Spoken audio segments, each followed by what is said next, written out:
여러분을 주님의 이름으로 축복합니다. 하나님은 반드시 살아계시고 그 말씀은 반드시 역사합니다.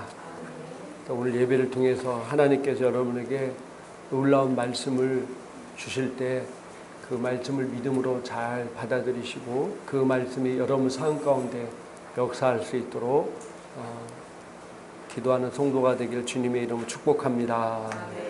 오늘도 전 세계 이 방송을 보시는 모든 분들에게도 여기서 흐르는 놀라운 기름 부음과 축복이 여러분과 함께 할 것입니다. 학식과 덕을 겸비해서 널리 알려진 군자가 있었는데, 군자가 뭡니까? 성품이 어질고 학식이 높은 지성이라는 말이 군자입니다. 이 군자에게 제자가 되고 싶은 두 청년이 찾아왔습니다. 군자는 두 청년에게 넓은 크기와 동일한 공터를 보여주면서 너희는 지금부터 누구의 도움을 받지 않고 또 어떤 도구도 쓰지 않고 오직 혼자서 자신의 손으로 주어진 이 공터에 있는 잡초를 다 없애버려라. 내가 반년 후에 다시 올 때 잡초가 제일 적은 사람을 제자로 삼겠다. 그러고 이제 떠났습니다. 이 두 청년은 그 다음 날부터 매일 그 공터에 찾아와서 잡초를 뽑기 시작했습니다.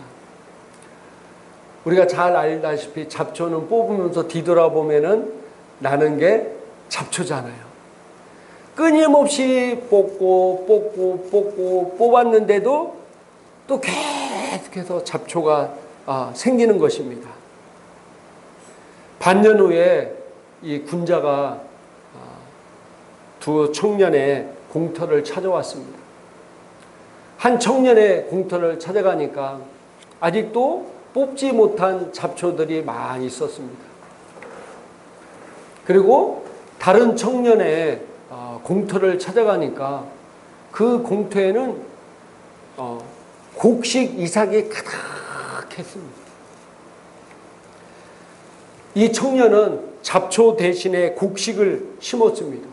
근데 이 청년이 뭐라고 얘기하냐면은 아무리 잡초를 뽑아도 계속해서 잡초가 나서 여기다가 곡식을 심었더니 더 이상 잡초가 잘 자라지 않았다. 이렇게 말을 했답니다. 자, 이게 무슨 말이냐면은 우리 안에 있는 원망, 미움, 또 부정적인 생각, 실패의식, 또 악한 생각을 내 개인적으로 그것을 없애려고 아무리 노력하고 그 생각을 뽑아도 뭔다고요? 그 생각을 지울 수가 없어요. 계속 나게 되어 있습니다. 그런데 그 악하고 실패하고 또 원망, 미워하고 부정적인 생각을 없애는 가장 좋은 방법이 뭐냐면은 그 마음에 감사의 마음, 사랑의 마음, 긍정적인 마음, 자신감, 행복하는 마음을 심어줘야 된다는 겁니다.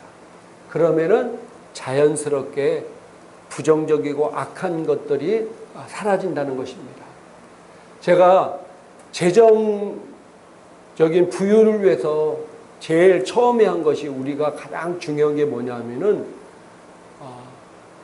가장 기초적이고 가장 중요한 게 뭐냐면은 부요의식을 갖는 거라고 제가 말씀드렸습니다. 뭘 갖는다고요? 부요의식. 내가 부자가 되기 위해서 내가 돈을 많이 벌기 위해서 가장 중요한 게 뭐라고요? 부요의식을 갖는 겁니다. 제가 부에 관한 여러 가지 책을 읽어봤습니다. 기독교 서적도 읽어보고 또 일반 서적도 읽어봤는데 놀라운 것은 이 기독교 서적이라도 일반 서적에서 공통적으로 말하는 게가 몇 개가 있는데 그 중에서 한 가지가 바로 뭐냐면은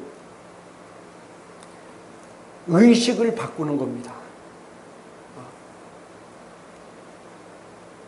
많은 사람들이 오랫동안 채무 때문에 고통당하거나 또 오랫동안 가난하게 자라서 가난한 마인드에 쩌들어서 그 사람 마인드에 패배의식, 가난의식, 할 수 없다는 의식이 가득한데 이것을 버려야 부를 가질 수 있다는 겁니다. 이 공통적인 특징 중에 하나예요. 뭐라고요? 패배의식, 가난의식, 할 수 없다는 의식을 버려야 된다는 거, 버려야.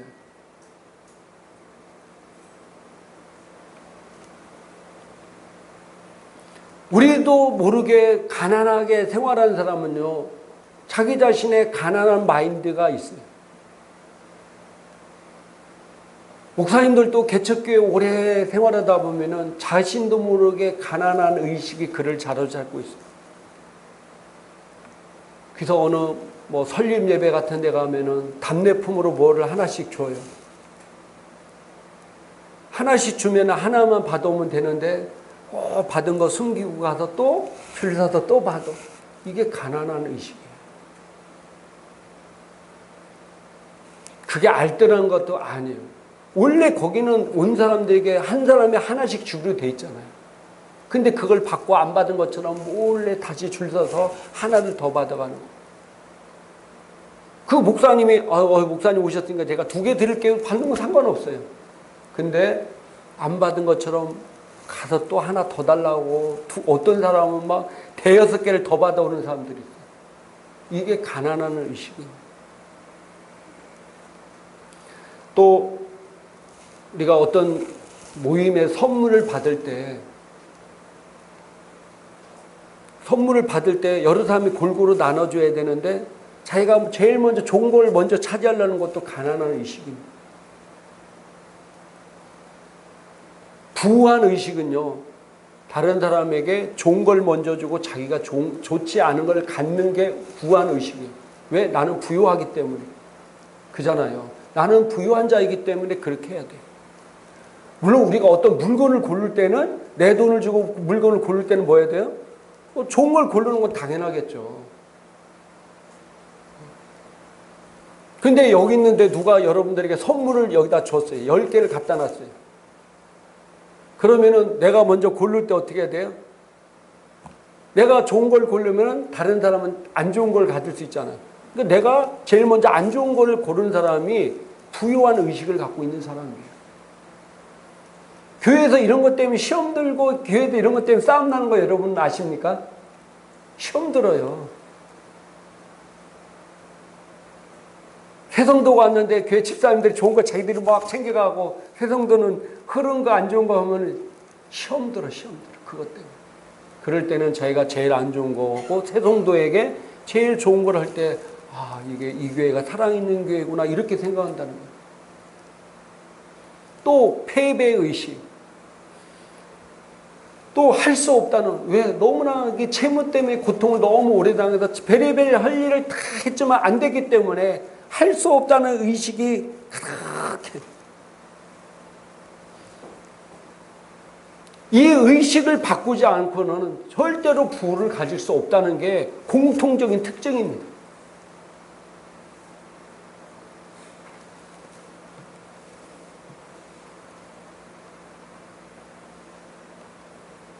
우리는 이 땅을 지배하며 다스리는 존재들입니다. 하나님께도 우리를 그렇게 창조하셨습니다. 우리는 돈을 지배하는 자이지 돈의 지배를 받는 자가 절대로 아닙니다.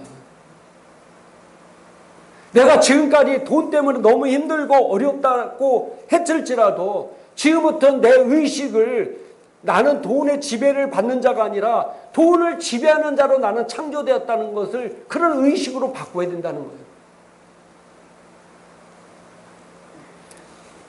비록 아담과 하와의 타락으로 말미암아 이 땅이 마귀의 통치하에 들어가서 하나님의 법칙이 깨지는 것 같았지만은, 그러나 예수 그리스도의 사랑과 은혜로 말미암아 우리는 아브라함의 복을 상속받는 자가 되었다는 사실입니다. 그러므로 나는 복의 근원이고 나는 복을 다른 사람에게 주는 자이다.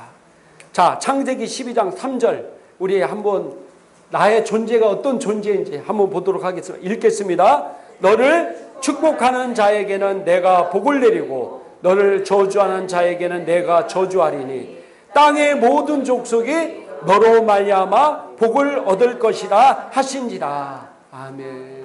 창세기 12장 바로 윗절 2절에 너는 복이 될지니라. 너는 복이라는 거예요. 너는 복이기 때문에 너를 통해서 땅의 모든 족속이 복을 받을 것이다. 누가 그런 존재라고요? 따라합시다. 내가 그런 존재다. 자신 있게 내가 그런 존재다. 딱 이렇게 얘기하십니다. 누가 그런 존재라고요? 내가 그런 존재입니다. 나는 다른 사람에게 복이 되는 존재입니다. 다른 사람들의 영혼을 구원하고 그 땅에 하나님 왕국을 확장하신 것이 우리의 재정의 부의 목적입니다. 할렐루야. 나는 복 있는 사람입니다. 그래서 이 의식을 여러분을 바꿔야 돼요. 계속해서 이 의식을 내 마인드에 심어야 돼요. 그래야만이 내 안에 있는 패배의식, 할 수 없다는 의식, 가난한 의식이 물러가고 하나님의 재정의 부를 불러오는 의식으로 바꾸는 겁니다. 자꾸 내 안에 가난한 의식, 패배의식이 있으면은 뭐가 올까요? 예? 뭐가 올까요? 가난이 와요. 패배할 것이만 와요. 그 사람이 생각이 어떠면 그 위인도 어떠하다는 게 뭐냐면요. 그런 의식을 갖고 있으면 그런 것이 자꾸 불러온다는 거예요. 그러나 나는 성공의식, 할 수 있다는 의식, 나는 복의 근원이고 나를 통해서 모든 민족이 복을 받게 될 거라는 의식으로 나를 자꾸 변화시키면은 내가 그런 존재가 되는 것입니다. 그래서 가장 중요한 게 내 생각, 마인드를 바꾸는 거예요.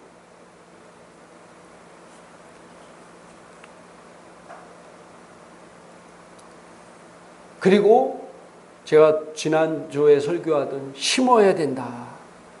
심어야 거둘 수가 있다.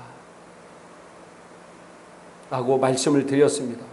자, 우리가 심는다는 의미는요, 다른 것 의미에서 하나님 것을 인정한다는 겁니다. 모든 부가 하나님으로 온다는 것을 인정하는 겁니다.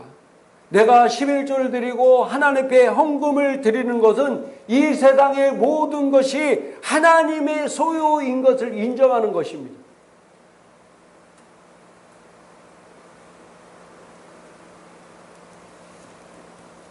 갈라디아서 6장 7절 한번 같이 읽겠습니다. 스스로 속이지 말라. 하나님은 업신여김을 받지 아니하시나니 사람이 무엇으로 심든지 그대로 거두리라.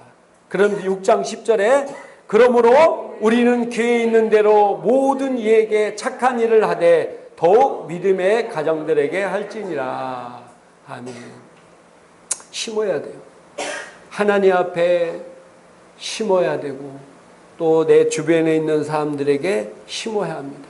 영혼 구원을 위해서 심어야 돼요. 그래야 여러분이 거둘 수가 있는 거예요. 특별히 믿음의 가정들에게 해라. 내 믿음의 가정이 굶주리고 있는데 밖에보다 내 믿음의 가정들에게 먼저 하라고 했잖아요. 심어야 됩니다. 시편 126편 5절 6절 같이 한번 읽겠습니다. 눈물을 흘리며 씨를 뿌리는 자는 기쁨으로 거두리로다. 울며 씨를 뿌리러 나가는 자는 반드시 기쁨으로 그 곡식단을 가지고 돌아오리로다. 아멘. 심는 건 결코 쉬운 것이 아닙니다. 진짜 눈물을 흘리며 씨를 뿌리는 것 같아요. 그러나 눈물을 흘리며 씨를 뿌리지 아니하면은 기쁨으로 그 곡식단을 거둘 수가 없습니다. 그래서 내가 여러분들 다 넉넉해서 심는 게 아니잖아요. 내가 넉넉해서 남을 돕는 게 아니잖아요. 내가 넉넉해서 하나님께 물질을 심는 게 아니잖아요. 정말로 나도 이 귀한 엘리야와 사렙다 가부에서 그 한 줌 먹고 아들과 함께 죽으려고 했던 그것이 하나님 앞에 귀하게 심는 것이에요. 결국 그것으로 인해서 가뭄 동안 그 가정이 하나님의 베푸심으로 인해 살았고, 나중에 그 아들이 죽었어도 그 심은 것으로 인해 다시 살리는 놀라운 역사가 일어났다는 겁니다. 내가 심어야 돼, 심어. 그래서 주변에 복을 많이 받는 사람들 이렇게 보면 한번 보세요. 그 사람들은 심는 걸 잘해요. 심는 걸 잘해요. 또 우리가 중요한 심는 것 중에 원리가 하나가 뭐라고요? 내 삶 가운데 심는 겁니다. 데살로니가후서 3장 10절 한글 킹제임스 성경을 옮겨놨는데 같이 한번 읽겠습니다. 우리가 너희와 함께 있을 때에도 너희에게 명하기를 누구든지 일하기 싫어하거든 먹지도 말라 하였노라. 아멘. 데살로니가전서 4장 11절 또 너희에게 명한 것 같이 조용히 자기 일을 하고 너희 손으로 일하기를 힘쓰라. 너희 손으로 뭐라고요? 일하기를 힘쓰라. 일하기 싫은 사람은 뭐 하지도 말라고요? 먹지도 말라. 이게 누구의 말입니까? 하나님의 말씀이에요. 그러면서 잠언서 21장 25절 쉬운 성경 옮겨나 같이 읽겠습니다. 게으름뱅이는 손으로 일할 생각은 안 하고 꿈만 꾸다가 죽고 만다. 일은 안 하고 막 생각으로만 나는 부유한 자이다, 뭐다 막 이렇게 하다가 죽는데요.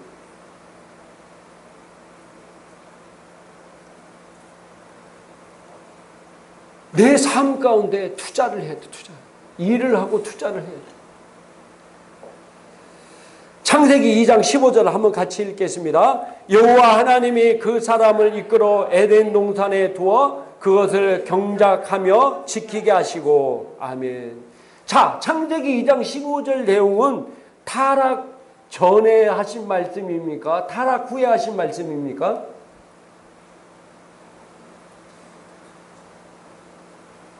하나님께서 사람에게 에덴 동산을 뭐라고 그랬어요? 그것을 경작하며 지키라는 거예요. 경작이 뭡니까?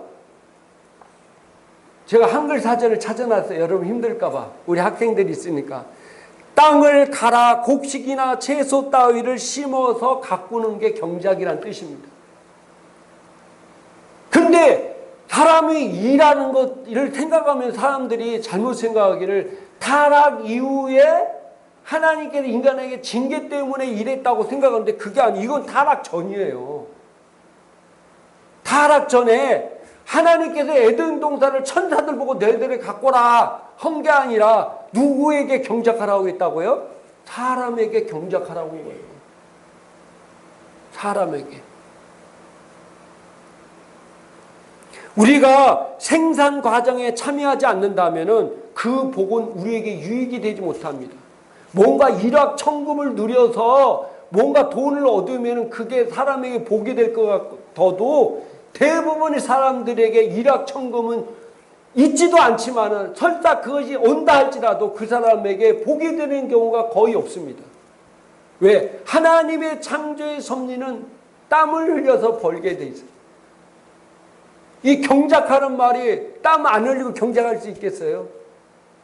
땀은 소중한 겁니다. 여러분들이 일터에서 일할 그 땀은 소중한 거예요. 상품을 생산하고 직장에서 일하지 않으면서 교회에 앉아서 하나님께 백만장자나 부자가 되게 해달라고 기도하는 것은 하나님의 창조 섭리에 위배된다.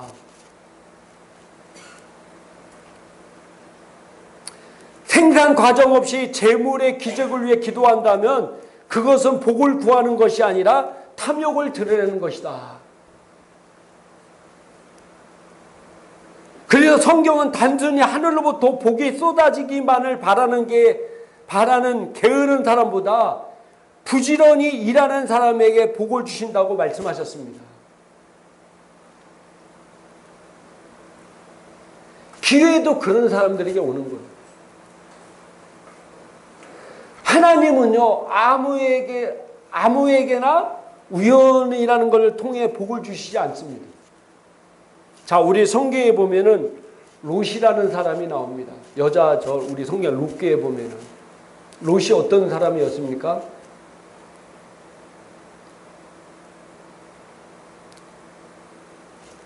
남편을 잃고 가난해진 시어머니를 쫓아 유대 땅으로 온 여자예요.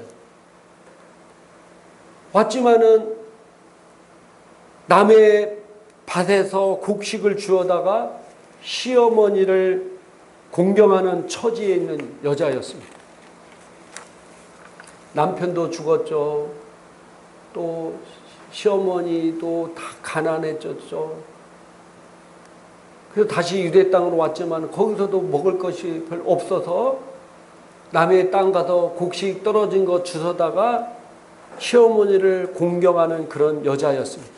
근데 이 여자가 자기 처지를 원망하거나 신세 한탄만한 존재가 아니라 하나님을 공경하고 시어머니 봉양에 최선을 다했기 때문에 보아스라는 사람을 만나는 은혜를 누리게 되었다는 사실입니다.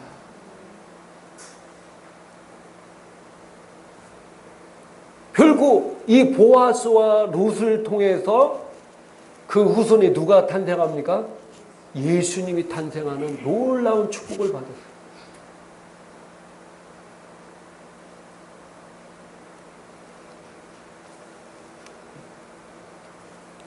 하나님은 우리에게 돈을 벌 수 있도록 힘과 권세와 지성과 지혜, 창조력, 즉 능력을 주셨다고 말씀하고 있습니다. 신명기 8장 18절 한번 같이 읽겠습니다. 내 하나님 여호와를 기억하라. 그가 내게 재물 얻을 능력을 주셨습니다. 이같이 하심은 내 조상들에게 맹세하신 언약을 오늘과 같이 이루려 하심이니라. 아멘.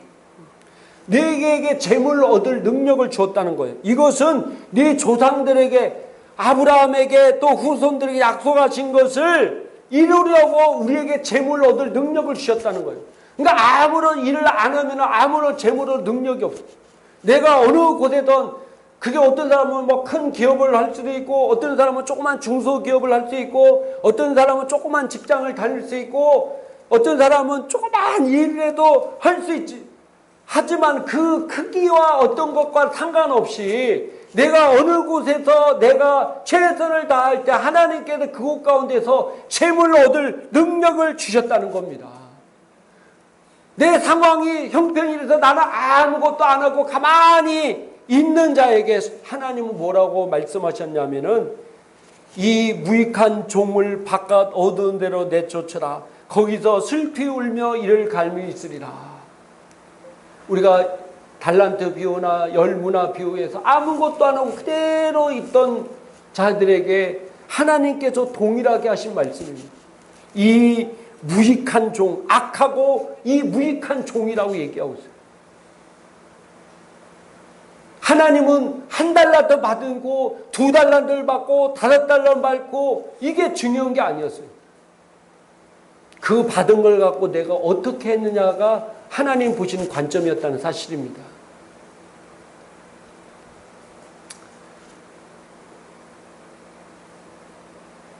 바깥 어두운 데 쫓겨나서 이를 갈고 있다고 했어요. 저는 이 사람이 왜 이를 갈까? 곰곰이 생각해 봤어요. 왜 이를 갈까요? 첫 번째는 바깥 어둠에 쫓겨날 때 너무 고통이 커서 이를 갈 수 있어요. 그죠? 진짜 고통이 너무 크면 뭘 갈아요? 이를 갈잖아요. 수술할 때도 다 검사합니다. 충치 있느냐, 이빨 흔들리는 거 있냐. 왜? 수술하다 자기도 모르게 이를 갈고.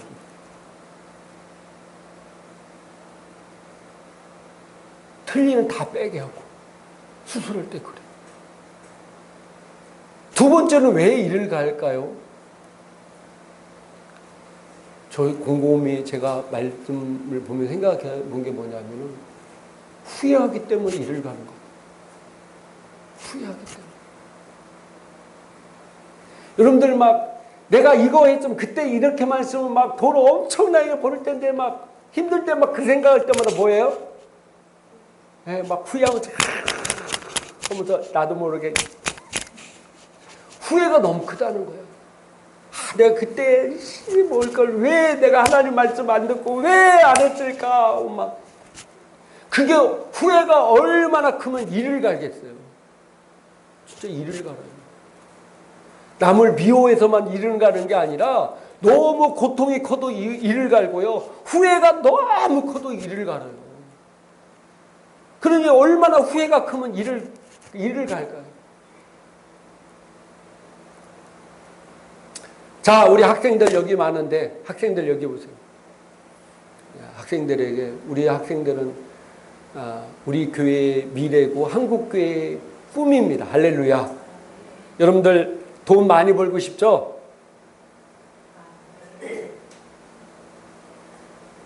소희는 돈과 상관없이 살 거야. 어느 학생이든 돈을 많이 벌고 싶지 않은 사람이 없을 겁니다. 부자가 되고 싶죠?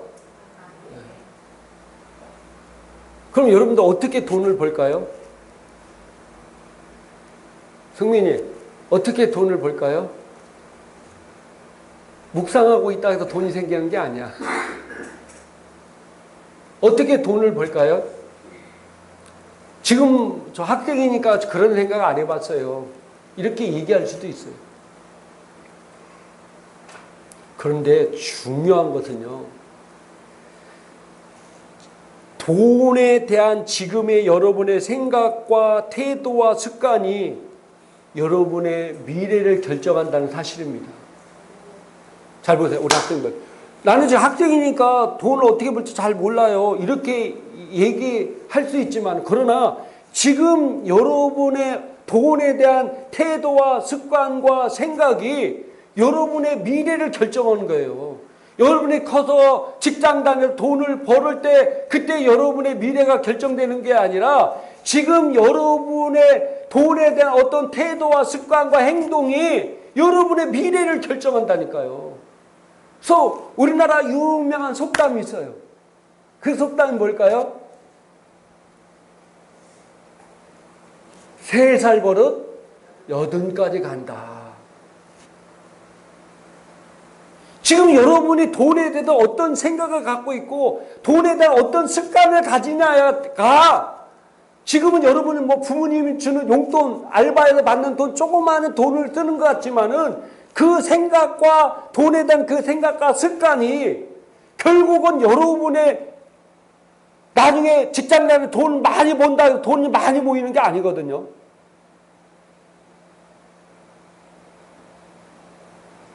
지금이 중요한 거예요, 지금이.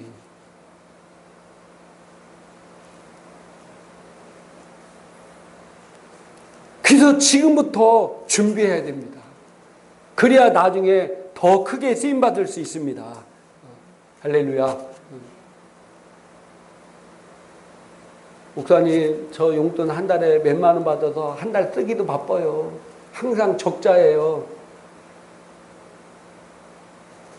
그런 사람은 나중에 직장자도 월급 받아도 그럴 가능성이 많아요. 그래서 성경에 보면 작은 것에 충성한 자가 큰 일을 할 수 있고 큰 것에 맡길 수 있어요. 그래서 우리 부모님들은 자녀들에게 이 재정에 관한 것을 계속해서 가르쳐 줄 필요가 있어요. 그래서 물고기를 잡아주지 말고 뭐라고요? 잡는 법을 가르쳐라. 이렇게 얘기하잖아요. 저도 이번에 재정 설교하면서 더 많은 것을 또 알게 되고 배우게 됐어요. 근데 나만 알고 나만 배워서 뭐 어떻게 하겠습니까? 여러분들이 가르쳐 줘야 되고 또 저는 제 자녀들에게도 가르쳐 줘야 되잖아요.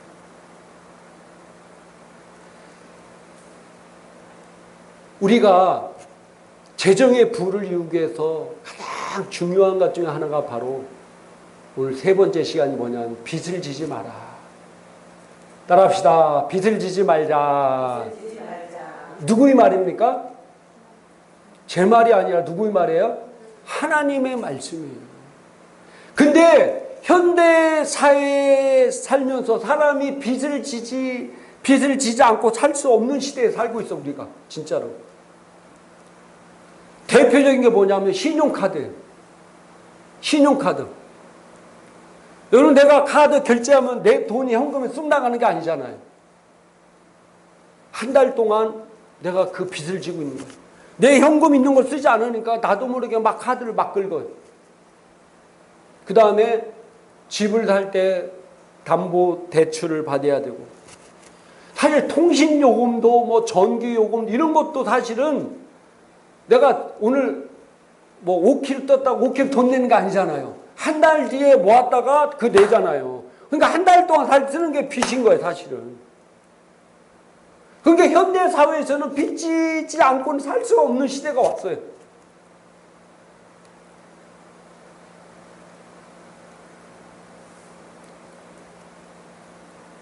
근데 하나님은 빚을 지지 말라고 말씀했습니다. 자, 로마서 13장 8절, 제가 한글 킹센 성경으로 옮겨놨는데 한번 읽겠습니다. 같이 읽겠습니다. 서로 사랑한 것 외에는 아무에게도 어떤 빚도 지지 말라. 다른 사람을 사랑하는 사람은 율법을 이룬 것이니라. 서로 사랑한 것 빚 외에는 아무에게도 어떤 빚도 지지 말라 라고 말씀하고 있습니다. 자, 빚도요, 어리석은 빚이 있고 똑똑한 빚이 있다. 제가 책을 읽어본들 어리석은 빚이 있고 똑똑한 빚이 있다는 거예요. 자, 똑똑한 빚은요, 내가 어떤 것을 투자하기 위해서, 사업하기 위해서, 어떤 일을 하기 위해서 투자하는 것. 우리가 현대사회에서 내가 사업할 때 대출을 받지 않고 투자하기란 결코 쉬운 게 아니잖아요. 우리나라의 모든 삼성이라고 해서 여러분 빚 없습니까? 한 해 몇십 조를 벌고 한참 잘 벌 때는 엄청나게 벌었잖아요. 그 회사에서 빚이 없을까요? 빚이 있어요.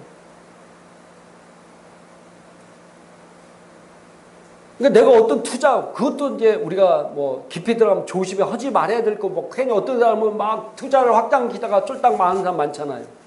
제가 오늘 그 얘기하려는 게 아니라 우리가 현대 사회에서 내가 어떤 거 투자하고 뭘 하기 위해서, 예를 들어서 제가 지난주에 얘기했잖아요. 2년 동안 50만 원, 하루에 50만 원 저축해서 1200만 원을 모아서 그걸 갖고 아파트 급매물 나온 것을 사는데 그거 갖고 어떻게 사요? 나머지는 대출 받아서 사서 나중에 2년 뒤에 6천만 원인가를 이익을 남기는 거예요.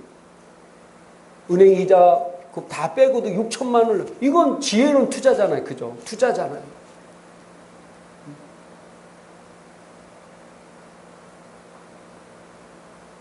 어떤 사람은 심지어는 진짜 급매물 나온 것을 자기 조그만 돈을 갖고 사가지고 2천만 원에 그 다음 달에 한 달 뒤에 팔았어.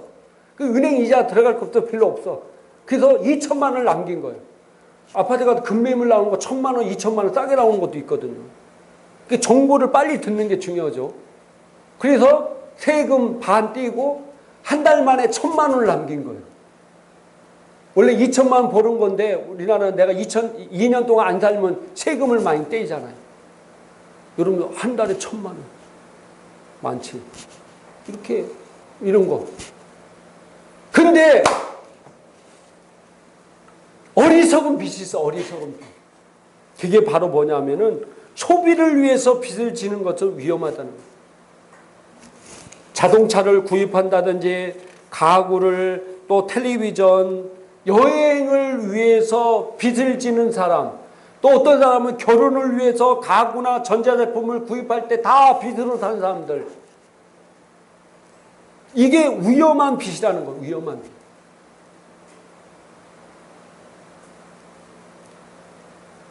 따라합시다. 우리가 원하는 것이 우리가 원하는 것 모두가 우리에게 필요한 것은 아니다.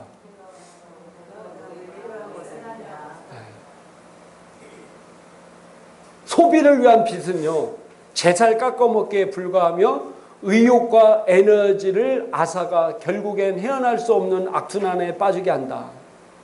자, 이 빚이라는 것은요, 왜 사람들이 자꾸 빚을 지게 되냐면요, 어떤 소비로부터 얻는 기쁨이 있기 때문에 그래요. 내가 새 자동차를 사잖아요. 그러면 그 새 자동차에 대한 기쁨이 있잖아요. 내가 명품 핸드백을 딱 사면은 거기에 대한 기쁨이 있잖아요. 내가 텔레비 요즘 UH 8K가 대세라는데 텔레비 화질 좋은 걸, 막 65인치, 75인치 딱 사면은, 와, 벌써 뽀대가 나고 보는 게 좋잖아요. 그거는 기쁨이 있다는 기쁨.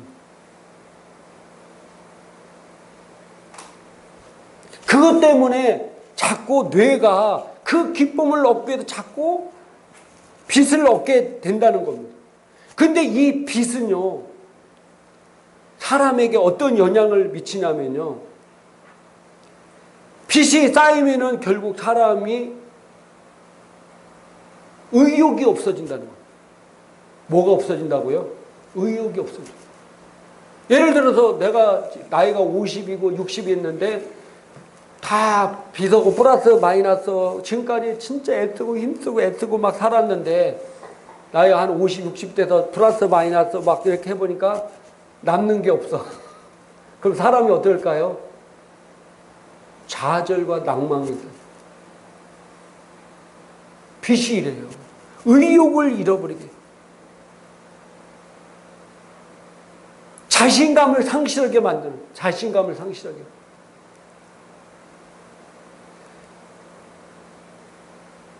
의욕은 자신의 상황이 앞으로 나아질 것이라 기대할 때 생기는데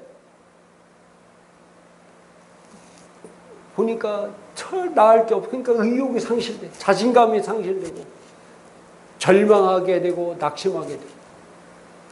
저도 빚 때문에 고통당하는데 그 마음을 알아요. 진짜 이게 헤어날 수 없게 만듭니다. 그래서 이 빚은요, 잘못된 신념에서 오는 거예요. 잘못된 신념. 근데 이 잘못된 신념은 뇌에서 오는 기쁨 때문에 오는 거예요. 내가 빚을 내서라도 뭐 사면 그때 당장 보는 거, 이것 때문에. 그런데 잠시의 기쁨과 즐거움이 영원한 고통을 준다는 사실입니다. 빚은 그렇게 무서운 거예요. 따라합시다. 빚은 잠시의 즐거움과 기쁨을 주지만 영원한 고통이 따른다. 네. 제가 책을 읽다 보니까 이런 예어가 나와 있더라고요. 고대 바벨로니아 사람들이 그 당시에도 대금업자들이 있었대요. 그래서 돈을 빌려줬대요. 돈을 빌려주면서 오늘날 은행과 똑같이 이렇게 물어본다는 거예요. 담보는 뭘로 할 겁니까? 우리가 은행과 돈을 빌려고 하면 뭐예요? 담보는 뭘로 할 겁니까? 하잖아요. 그럼 내 아파트를 담보로 하겠습니다. 뭐 자동차를 담보로 하겠습니다. 뭘 담보로 하겠습니다. 땅을 담보로 하겠습니다. 하잖아요. 근데 그 당시에는 그런 것이 많이 없는 사람은 다 뭘로 담보했냐면은 뭘로 담보했어요? 자신의 몸을 담보로 합니다. 지금은 자신의 몸을 담보로 안 되잖아요. 근데 그때는 자신의 몸을 담보로 했다는 거예요.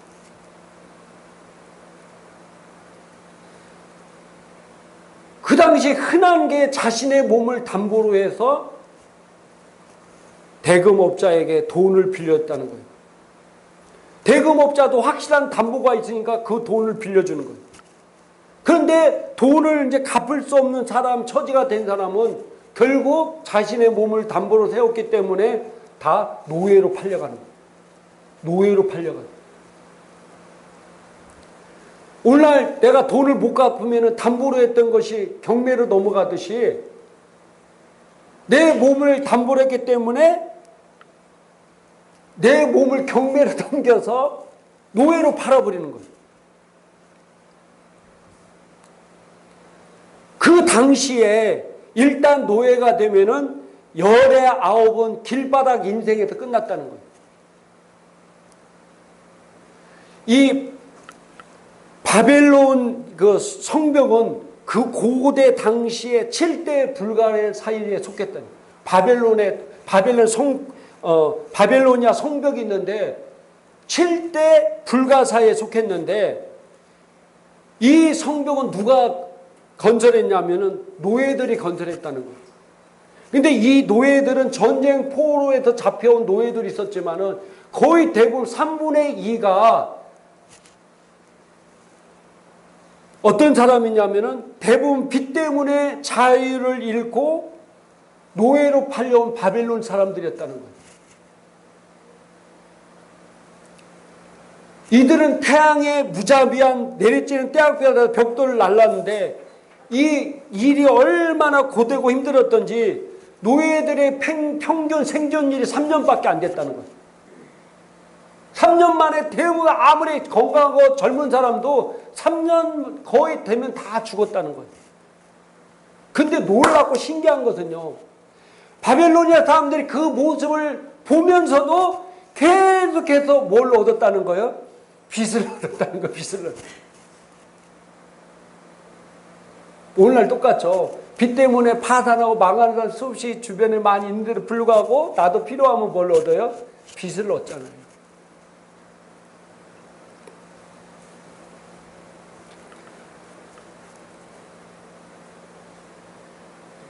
그래서 빚을 얻지, 빚.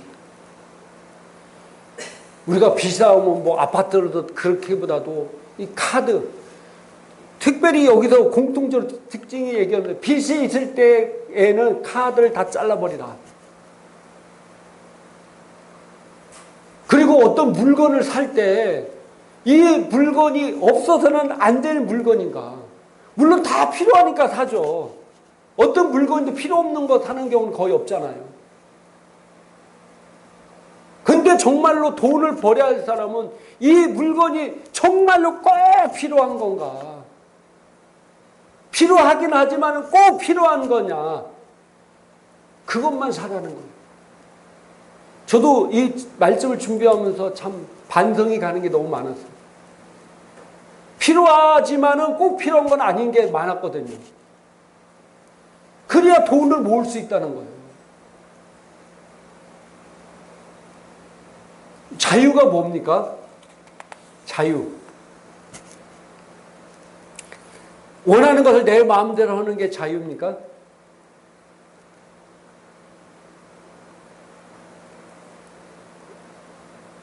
어떤 학자가 이렇게 썼습니다. 자유는 자신이 계획한 것을 실현하기 위해서 절제할 수 있는 능력을 의미한다. 오히려 자유하면은 내 마음대로 내가 원하는 내 마음대로 하는 게 자유다라고 생각하는데 이분은 그렇게 하지 않고 자신의 계획한 것을 실현하기 위해서 절제할 수 있는 능력을 자유라고 봤어요. 대단한 말이죠. 잠언서 22장 7절 한글 킹제임스 성경은 같이 한번 읽겠습니다. 같이 읽겠습니다. 부자는 가난한 자를 다스리고 빚진 자는 빌려준 자의 종이 되느니라. 아멘. 내가 은행에 돈을 빌리는 즉시 나는 어디에 종이 된다고요? 은행의 종이 되는 거예요. 한 달 딱 꼬박 되는 날에 은행에서 연락이 옵니다. 돈 갚으라고. 이자 갚으라고. 그 다음부터 그 이자를 갚기 위해서 계속 허덕이면서 사는 거예요. 이게 종이 무서운 거예요. 그래서 빚을 짓는 게 무서운 겁니다. 근데 오늘날 신용사에서 빚 지는 것도 너무 쉽고 너무 자연스럽기 때문에 빚에 대해서 그렇게 큰 경각심을 못 느껴요. 오늘날 재정 때문에 돈 때문에 자살하고 죽는 사람들이 얼마나 많은지 모릅니다.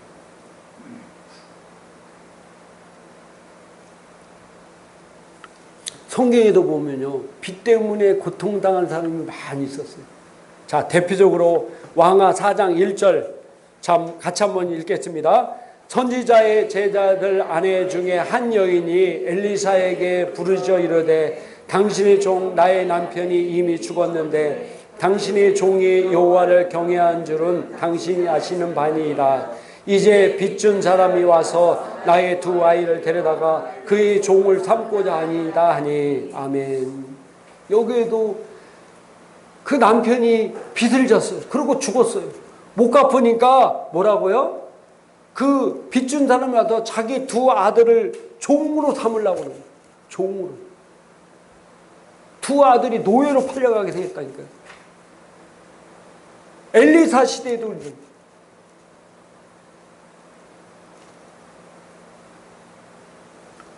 그래서 빚을 지지 말라는 거예요. 빚을 지지 마라. 그리고 저축해라. 나갑시다. 빚을 지지 말고 저축해라. 빚은 투자도 있지만은 소비로 하는 빚은 절대로 지지 말아라. 이게 공통적인 특징이에요. 공통적. 그래야 돈을 모을 수가 있어요. 돈을 모을 수가 있어요. 말씀을 정리하고 마치도록 하겠습니다. 주님, 우리가 빚지기를 원한다고 안 했습니다. 빚을 져서는 안 돼요. 근데 빚은 왜 짓냐면 내 안에 있는 탐욕 때문에 그렇습니다. 탐욕 때문에. 그 탐욕을 억제해야 내가 돈을 모을 수가 있어요. 재정의 부를 이룰 수 있습니다. 우리 학생들도 마찬가지예요. 내가 받은 용돈이 몇만 원 안 되지만은 그 몇만 원 안 되는 돈 안에서 규모 있게 지금부터 잘 쓰는 습관과 이런 돈에 대한 생각을 잘 갖춰 놓아야 나중에 여러분이 어른 돼도 돈을 벌더라도 그 돈을 잘 모으고 저축할 수 있어요. 그리고 부자로서 살 수 있습니다. 하나님이 창조한 목적대로 내가 복이 되고 다른 사람들에게 복을 나눠주는 자로 살 수 있다는 사실입니다. 그러기 위해서 우리가 가져야 될 가장 큰 습관 중에 하나가 바로 빚을 지지 않는 거예요. 빚을 지지 않는 거예요.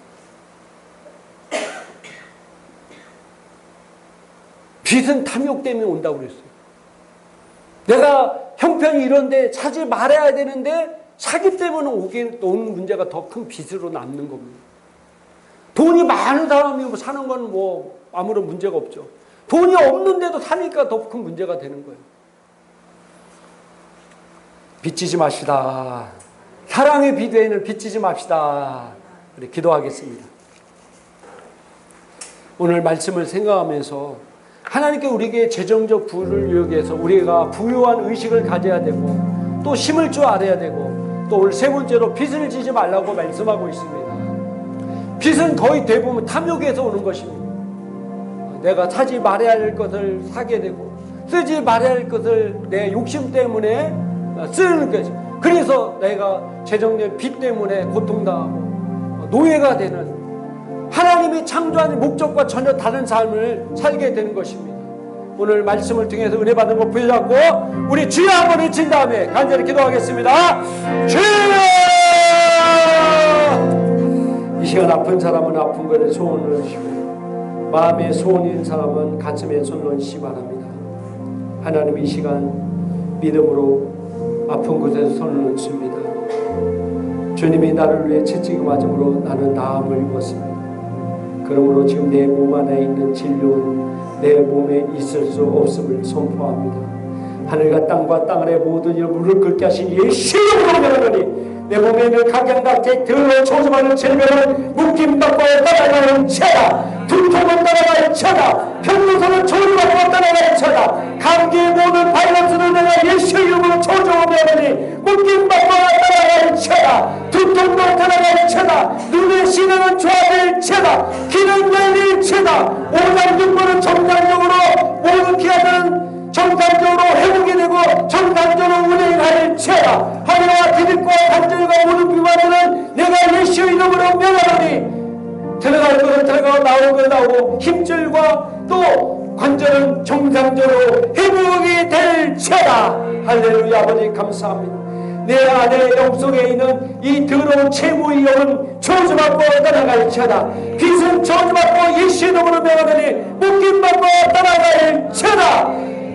당시 함께했던 400명의 무리들이 다 빚진 자였고 원통한 자였지만은 하나님의 은혜로 그들이 모든 빚이 해결된 것처럼 우리 행복관계의 모든 성도인은 빚의 모든 문제는 이 시간 예수의 이름으로 명하니 해결될지어다. 저들 안에는 패배의식은 예수의 이름으로 저주받고 따라갈지어다. 할 수 없다는 의식도 저주받고 따라갈지어다. 무기력한 것도 저주받고 따라갈지어다. 할렐루야. 감사합니다. 감사합니다.